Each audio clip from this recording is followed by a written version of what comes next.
सुहानी ने उसे सब बता दिया सिवाय इसके कि अभी वह कहाँ है। फिर उसने आगे कहा, अच्छा ठीक है, जब तक तुम आंसू के साथ शॉपिंग कर लो, फिर जब मैं वापस आऊँगी तो एक बार फिर से शॉपिंग कर लेंगे। उसकी बात पर स्वाति ने मुंह बनाते हुए हाँ कह दिया। कॉल कट होते ही सुहानी ने फील किया कि उसके पीछे कोई खड़ा होकर उसकी बातें सुन रहा था। तभी उसने पलट कर देखा तो कियान उसे ही घूर रहा था। सुहानी उठकर उसके पास आ गई और उसके गले में अपनी बाहें डालते हुए उसने कहा, आप मुझे ऐसे क्यों देख रहे थे? कियान ने उसके चेहरे पर आई बाल की एक लट को उसके कान के पीछे करते हुए कहा, तुम्हें नहीं लगता कि तुम यहाँ आकर मुझे भूल गई हो?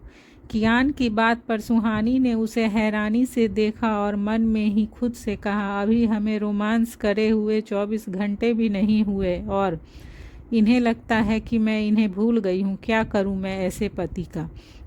उसे खामोश देखकर कियान ने एक आईब्रो उठाते हुए कहा, क्या चल रहा है तुम्हारे माइंड में? उसने मुस्कुराते हुए कहा, आप। उसकी बात सुनकर कियान की दोनों आईब्रो तन गई। तभी सुहानी उसके गले लग गई। फिर कियान ने उसके कान पर अपने होठ रखते हुए कहा, बहुत जल्द हम अपने विला में होंगे। यह सुनते ही उसकी मुस्कान और गहरी हो गई। वहीं दूसरी तरफ कैलिफोर्निया में रिहान के उठते ही उसकी नज़र सीवी पर गई और वह उसे इस तरह सोते देखकर हैरान रह गया। फिर उसने सीवी को देखते हुए कहा, क्या है यह लड़की, कोई ऐसे सोता है क्या? सीवी मस्त बेफिक्र बेपरवाह मज़े से सो रही थी। उसका एक हाथ और एक पैर बेड से नीचे लटक रहा था, तो वहीं उसने जो कल रात ब्लैंकेट ओढ़ा था वह बेड के नीचे पड़ा हुआ था। फिर रिहान ने गहरी सांस ली और उसके पास गया। उसने सीवी को सही से सुलाते हुए उसे वापस से ब्लैंकेट उड़ा दिया और फिर खुद फ्रेश होने चला गया। दूसरी तरफ इंडिया में आज अधिराज ओबेरॉय की हेल्थ रिपोर्ट आनी थी। कियान और सुहानी दोनों ही उनके रूम में थे। तभी वह डॉक्टर खन्ना अधिराज ओबेरॉय की हेल्थ रिपोर्ट लेकर अंदर आए। खन्ना फैमिली से सभी डॉक्टर ही थे। कियान के विला में जो डॉक्टर खन्ना आते थे वह उनके छोटे भाई थे। डॉक्टर खन्ना ने जैसे ही कियान को देखा तो वह आगे बढ़कर उसे ग्रेट करने लगे।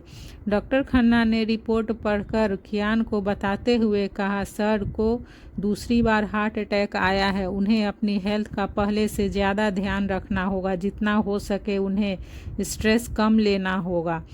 उनकी बात सुनकर कियान अपने दादाजी को और देखने लगा। खुद को ऐसे देखता हुआ अधिराज ने उनसे अपनी नज़रें चुरा ली। कियान उसके पास आया और उन्होंने कहा, आप क्यों इतना स्ट्रेस लेते हैं? मना किया है ना आपको स्ट्रेस लेने से, फिर भी मैंने कहा है ना मैं सब हैंडल कर लूँगा, फिर क्यों लेते हैं आप इतना टेंशन?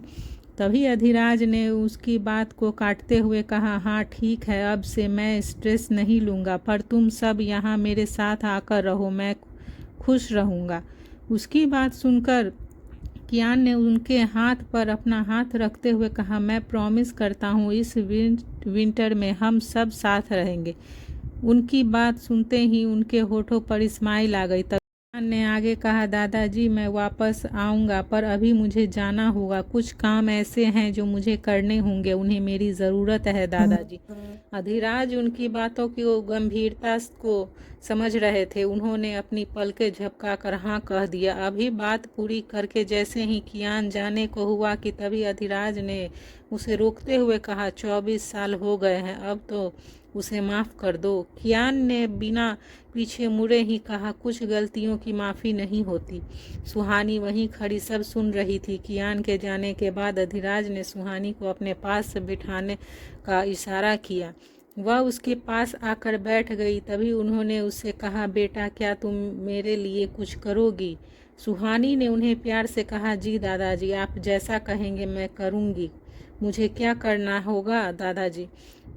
उसकी बात सुनकर अधिराज मुस्कुराने लगे। फिर अगले ही पल अपनी आंखों में दर्द लिए उन्होंने कहा, बेटा क्या तुम इन दोनों बाप बेटे को एक कर सकती हो? सुहानी ने सोचते हुए कहा, उन्हें एक करने के लिए मुझे पता तो होना चाहिए कि वे दोनों दूर कैसे हुए।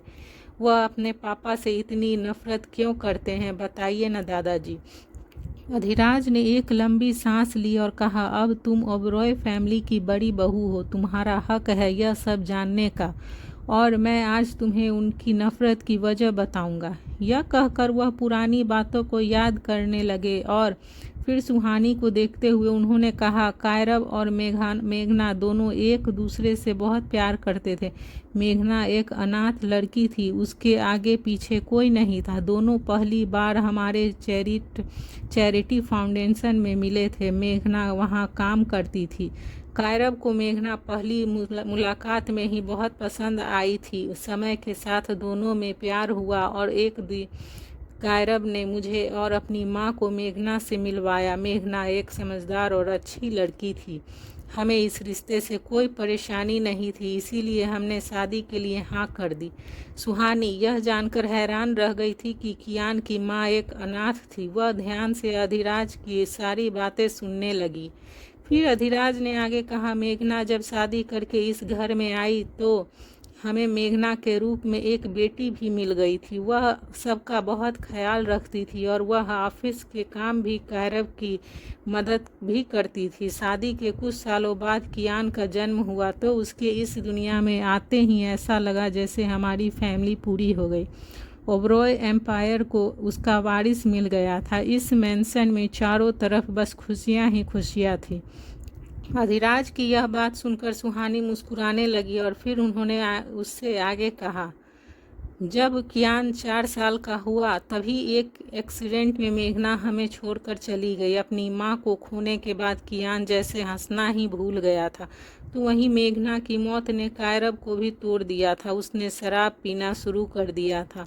वह मेघना के जाने के गम में इतना खो गया था कि उसने कियान के ऊपर ध्यान ही नहीं दिया। जो लड़का अपने पिता के साथ हंसता खेलता रहता था, अब वह अपने पिता को दिन रात शराब के नशे में डूबा हुआ देखता था। कियान कायरव के उस रूप को देखकर डरने लगा था। यह कहते हुए अधिराज रुक गए और वहीं सुहानी के चेहरे पर उदासी के भाव आ गए। वह कियान के बारे में सोचने लगी, पर उसने अभी बहुत कुछ जानना था, इसीलिए उसने अधिराज को कहा, आगे क्या हुआ दादाजी? अधिराज ने उसे एक नज़र देखा और आगे कहा, उस समय हमारे बिजनेस में भी बहुत नुकसान हुआ था। फिर एक दिन अचानक कायरव शिवन्या से शादी करके उसे घर ले आया। अपनी माँ की जगह किसी और को देता देखकर कियान के मन में अपने पिता के लिए नफरत भर गई। उस दिन से कियान ने कायरव से बात करना ही छोड़ दिया और उसका डर नफरत में बदल गया। कियान दोनों से ही नफरत करने लगा था, पर उसे अपने भाई बहनों से लगाव था। वह उसे बहुत प्यार करता था। शिवन्या और शिवी के आने के बाद कियान ने फिर से हंसना सीख लिया था, पर उसने कायरव को आज तक माफ़ नहीं किया और न ही कियान ने कभी शिवन्या को माफ़ किया। वह जितना अपने भाई बहनों के नज़दीक है उतना ही उन दोनों से दूर है। सुहानी को कियान और उसके पापा के बीच की दूरी की वजह तो पता चल गई थी, पर उसे एक बात समझ नहीं आ रही थी कि कियान के पापा जो उसकी माँ से इतना प्यार करते थे, उनके जाने के बाद उन्होंने खुद को शराब के नशे में डुबा लिया। फिर ऐसी क्या वजह रही होगी कि अचानक से उन्होंने शिवन्या से शादी कर ली? वह यह सब सोचते हुए कुछ खुद से सवाल कर रही थी और अपनी ही सोच में गुम होती जा रही थी। तभी अचानक किसी ने उसे पीछे से एक रूम में धक्का दे दिया और उसके अंदर जाते ही रूम को बाहर से लॉक कर दिया। सुहानी जब तक खुद को संभालते हुए डोर के पास आई तो डोर बंद हो चुका था। वह अंदर से रूम के दरवाजे पर हाथ मारते हुए खींचने लगी, पर उसकी आवाज़ वही घुट कर रह गई।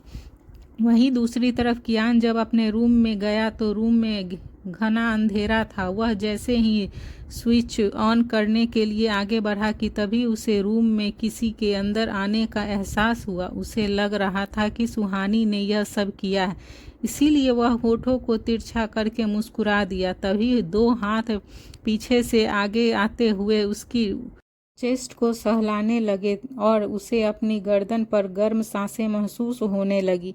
कियान, जिसे पहले यह लग रहा था कि वह सुहानी है, पर उसके छूने के एहसास से वह समझ गया कि वह सुहानी नहीं कोई और है। सुहानी की छुअन और उसकी सांसों की महक की कियान को अच्छे से पहचान थी। उसने तुरंत उस लड़की का हाथ पकड़कर उसे खुद से दूर धकेल दिया और जल्दी से रूम की लाइट ऑन कर दी। लाइट ऑन होते ही उसने देखा तो फ्लोर पर सीना अपना हाथ पकड़े बैठी हुई थी। कियान के अचानक धक्का देने से सीना के हाथ में चोट लग गई थी और वह फ्लोर पर अपना हाथ पकड़े बैठी हुई थी। सीना की आंखें आंसू से डबडबाई हुई थी, पर इस सब से कियान को कोई फर्क नहीं पड़ रहा था। सीना को अपने रूम में देखकर तो कियान की आंखों में आग जलने लगी थी। उसने उसे देखकर अपने शब्दों पर जोर देते हुए कहा, तुम यहाँ क्या कर रही हो? सीना ने रोते हुए कहा, मैं तुम्हारे साथ प्रैंक कर रही थी। कियान ने गुस्सा करते हुए कहा, तुम्हारी हिम्मत कैसे हुई यह सब मेरे साथ करने की? अगर आगे से मेरे साथ तुमने ऐसा करने के बारे में सोचा भी तो तुम्हारे लिए इस घर के दरवाजे हमेशा के लिए बंद हो जाएंगे। Now you get lost. उसकी डांट सुनकर सीना अपने हाथ को पकड़े हुए आंखों में आंसू लिए वहां से चली गई। कमरे से निकलकर सीना ने अपने आंसू पोंछते हुए कहा, तुमने मुझे अपने रूम से निकाला ना, अब देखो मैं क्या करती हूँ। वह उस रूम के बाहर आकर रुक गई जिस रूम में सुहानी बंद थी। उसने सुहानी को रूम में धक्का देकर कमरे को बाहर से बंद कर दिया था, पर अभी उसने हॉल में चाबी डालकर उसे पूरी तरह से लॉक कर दिया और फिर अपने हाथ झाड़ते हुए कहा, अब देखती हूँ तुम अपनी डियर वाइफ को कैसे ढूंढते। यह कहकर वह इतराते हुए वहां से चली गई तो वहीं रूम के अंदर सुहानी रोए जा रही थी। सीना ने उस रूम का पावर भी कट कर दिया था, जिससे सुहानी अंधेरे में और भी ज़्यादा डर गई थी। वहीं दूसरी तरफ कैलिफोर्निया में सीवी की जब आंखें खुली तो सुबह के 8 बज चुके थे। वह उठी और रिहान को ढूंढने लगी। उसने पूरे रूम में देखा पर उसे रिहान कहीं नहीं दिखा। वह बेड से उठी और अंगड़ाई लेते हुए बालकनी में जाने लगी कि तभी उसकी नज़र रिहान पर गई। वह बालकनी में पुशअप कर रहा था। सीवी रूम में सो रही थी, इसीलिए रिहान बालकनी में एक्सरसाइज कर रहा था। उसने अंडर शर्ट और ट्राउज़र पहना हुआ था। सीवी ने पहली बार उसे ऐसे देखा था। पुशअप करते हुए रिहान के बॉडी शेप अच्छे शो हो रहे थे, जिन्हें देखकर सीवी की आंखें बड़ी हो गई थी और वह रिहान को घूरे जा रही थी। तभी उसे अपना गला सूखता हुआ महसूस हुआ और वह जल्दी से अपनी नज़रें फेर कर इधर उधर देखने लगी। वह उसे देखने के से खुद को रोक नहीं पा रही थी। उसकी नज़रें बार बार रिहान पर चली जा रही थी। वह पुशअप करते हुए हॉट और डिसिंग लग रहा था। उसे देखकर सीवी को अपनी बॉडी हिट करती हुई फील हुई और उसे अचानक से गर्मी लगने लगी। उसके माथे पर पसीने की कुछ बूंदें छलक आई।